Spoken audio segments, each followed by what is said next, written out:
देखिए, अमेरिका के Los Angeles में राष्ट्रपति डोनाल्ड ट्रंप की नई इमिग्रेशन नीति के खिलाफ बड़ी पैमाने पर प्रदर्शन किया जा रहा है। शहर के कई हिस्सों में कर्फ्यू लगा दिया गया और पुलिस ने प्रदर्शनकारियों की सामूहिक गिरफ्तारी शुरू कर दी है। लॉस एंजलिस से शुरू हुआ इन विरोध प्रदर्शनों की आग अब अमेरिका के दूसरे शहरों में फैलने लगी है।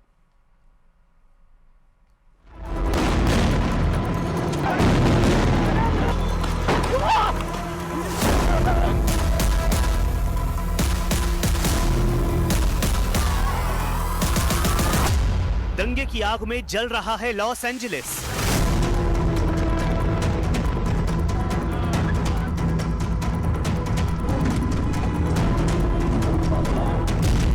ट्रंप के खिलाफ विरोध प्रदर्शन चरम पर पहुंचा।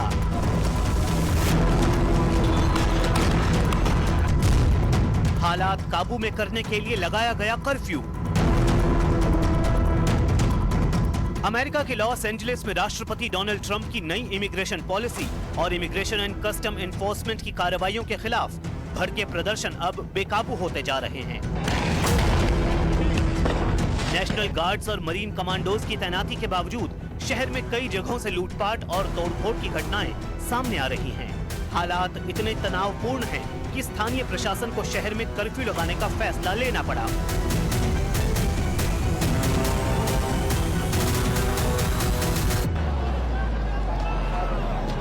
I wanted to let the city know that I have declared a local emergency and issued a curfew for downtown Los Angeles to stop the vandalism, to stop the looting. Curfew के बावजूद सड़कों पर उतरे प्रदर्शनकारी।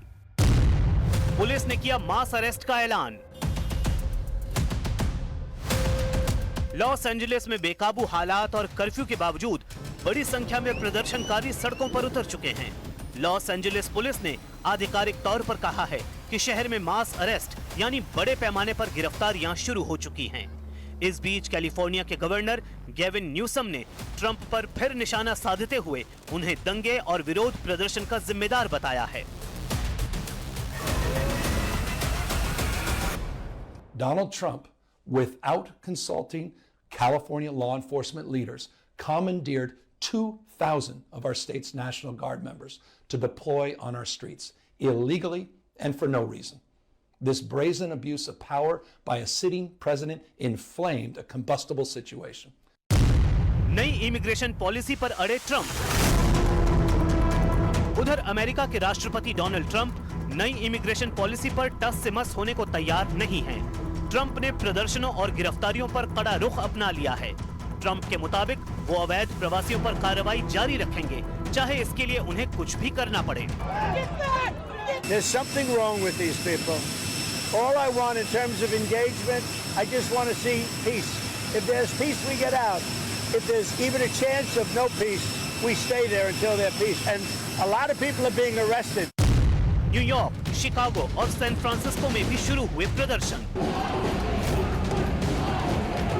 Trump के आदेश पर ICE की छापेमारी और गिरफ्तारियों के खिलाफ प्रदर्शन अब न्यूयॉर्क, शिकागो और सैन फ्रांसिस्को जैसे दूसरे शहरों में भी फैल चुके हैं। कैलिफोर्निया प्रशासन पहले ही ट्रंप के नेशनल गार्ड्स और मरीन्स की तैनाती को अवैध बताते हुए इसके खिलाफ मुकदमा दायर कर चुका है। इसकी सुनवाई गुरुवार को होगी। ऑपरेशन सिंदूर के बाद पाकिस्तान में दहशत इस कदर है कि कर्ज में डूबे मुल्क ने 20% रक्षा बजट को बढ़ा दिया। यह फैसला ऐसे वक्त में लिया गया जब पाकिस्तान में दाने दाने पर संग्राम छिड़ा हुआ है।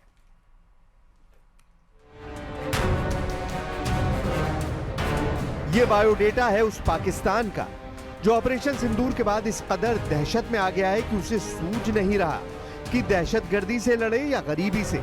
लेकिन इस उलझन का हल पाकिस्तान ने कुछ यूं निकाला है कि रक्षा बजट में 20% का इजाफा कर दिया गया है। यानी पाकिस्तान सरकार ने वही चुना जिसका आम हितों से कोई लेना देना नहीं। जरा गौर कीजिएगा,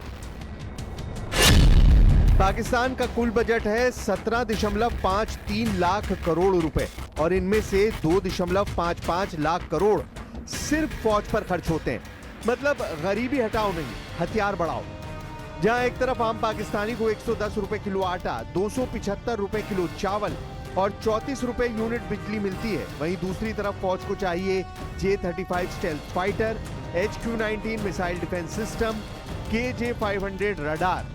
गरीब देश लेकिन 5th जनरेशन ड्रीम। जीडीपी का 2.2% सिर्फ सेना को, और वो भी तब जब इसमें पेंशन शामिल ही नहीं होती। पाकिस्तान की सेना को पाकिस्तान की जनता की बिल्कुल कोई परवाह नहीं।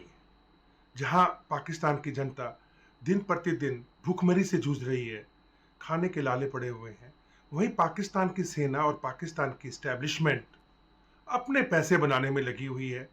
उन्हें कोई लेना देना नहीं है कि जनता किस माहौल से गुजर रही है, किस भूखमरी से गुजर रही है। पाकिस्तान अब तक IMF से 23 बार कर्ज ले चुका है। 2024 में कुल विदेशी कर्ज 131 अरब डॉलर था, जिसमें सबसे बड़ा हिस्सा चीन का है, यानी 29 अरब डॉलर। यानी पाकिस्तान की आत्मनिर्भरता अब मेड इन चाइना है। World bank, ADB, IMF, Saudi Arab, जिसने चाहा उसने लोन दे मारा। लेकिन ये लोन पाकिस्तान की जनता के लिए नहीं, फौज के स्वार्थ के लिए जाता है। J-35 डील में पाकिस्तान ने तो चीन के सामने किस्तों की भीख तक मांग डाली। पाकिस्तान दुनिया का इकलौता देश जो भूखे पेट पर फाइटर जेट उड़ा रहा है। पाकिस्तान में सेना सिर्फ सुरक्षा नहीं करती, संपत्ति भी बनाती है। आर्मी चीफ आसिम मुनीर के पास 216 करोड़ की संपत्ति है। बाजवा साहब ने तो 1290 करोड़ जोड़ लिए।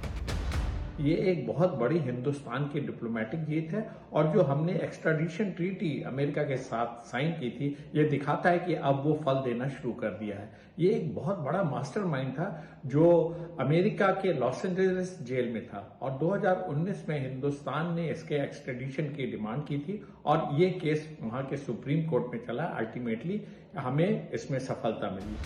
पाकिस्तानी फौज ने वेलफेयर के नाम पर हर साल करोड़ों डकार लिए। Army welfare, housing, military, farms, defence housing authority, सब कुछ है।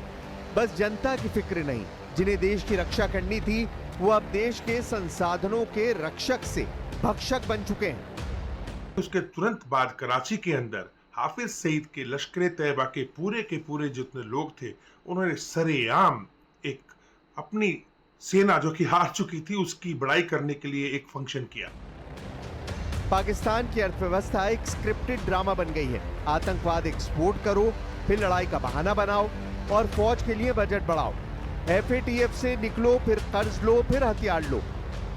एक बहुत बड़ा झटका है पाकिस्तान के, एक बहुत बड़ा झटका उन सभी टेररिस्टों को जो मदद करते हैं वो कंट्री, उनके लिए कि आने वाले दिनों में ट्रंप सरकार पूरी तरीके से हिंदुस्तान के साथ खड़ी है, और किसी भी टेररिस्ट ऑर्गेनाइजेशन या किसी भी टेररिस्ट के एक्स्ट्राडिशन में वो किसी भी तरीके की बाधा नहीं बनेगी। तो एक सबक है, एक तरीके का लेसन पूरे विश्व को दिया है अमेरिका ने, और साथ में दिखाया कि हिंदुस्तान और अमेरिका के जो रिलेशन है वो कितने स्ट्रांग है। रूस यूक्रेन जंग हो या अफगानिस्तान, हर वैश्विक संकट को मुनाफा बना लेता है पाकिस्तान। इधर IMF की फाइल पर दस्तखत हो रहे होते हैं, उधर HQ-19 की शॉपिंग शुरू होती है। कहने को इस्लामी गणराज्य, असल में कर्ज आधारित करप्शन गणराज्य बन चुका है।